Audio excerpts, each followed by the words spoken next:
Welcome back to Grammar Grade 7. This is Unit 3, Lesson 19, and our unit is all about verbs. Today we add two powerful tenses to your toolkit, the present perfect and the past perfect. They sound formal, but each one is built from just two little pieces, and once you see the pattern, you'll use them with confidence. Let's get started.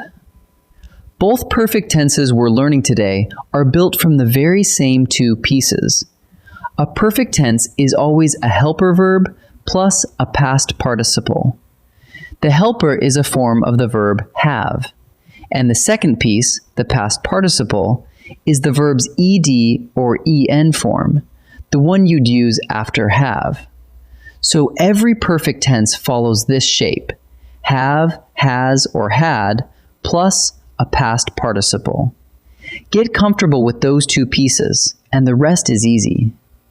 First, let's make sure the past participle feels familiar, because both tenses lean on it. For regular verbs, the past participle just ends in ed. Walk becomes walked. Finish becomes finished. Some common verbs are irregular, and you simply have to know them. Eat becomes eaten. Write becomes written. Go becomes gone. That's the form that teams up with a helper to build a perfect tense. Keep it in mind as we go. Let's build the present perfect tense first. Its formula is have or has plus a past participle. Here it is in a sentence. I have traveled to Japan. The helper have joins with the participle traveled to form the tense. If the subject is he, she, or it, you switch have to has, as in, she has finished the race.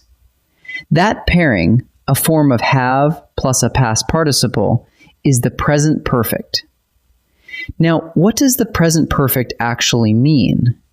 It covers two situations, and both connect the past to right now. First, it can describe something that happened at some indefinite time in the past, when we don't say exactly when. We have visited that museum before. Notice we never state the day, it just happened at some point. Second, it can describe something that began in the past and still continues now. She has lived here since spring, and she lives here still. Either way, have or has plus a participle links what happened then to the present moment. Time for the second tense, the past perfect. Its formula swaps the helper to had, just had for every subject, plus a past participle. Look at this. The train had left before we arrived.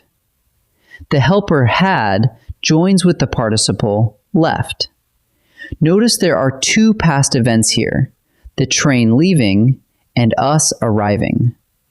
The past perfect, had plus a participle, is the one that finished first, before the other past moment.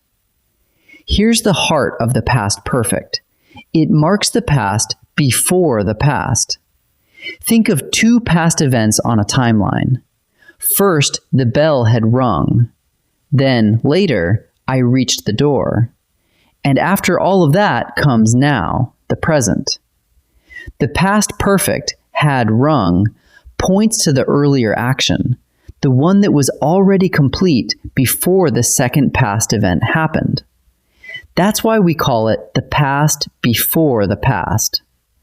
Let's set the two side by side, because they share a past participle and differ only in the helper. In the present perfect, the helper is have or has, and it ties a past action to right now. In the past perfect, the helper is had, and it marks the earlier of two past events, the past before the past. So when you build one of these tenses, just pick the helper that fits the timing you mean. Ready to practice a few together? In this first set, decide whether each sentence is in the present perfect or the past perfect. Look at the helper. Have or has points to present perfect, while had points to past perfect. Pause the video and try each one on your own before I reveal the answer. The movie had ended before we found our seats. The helper here is had, joined with the participle ended.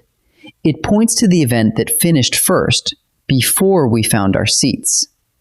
That earlier of two past events signal is the past perfect. So the answer is past perfect.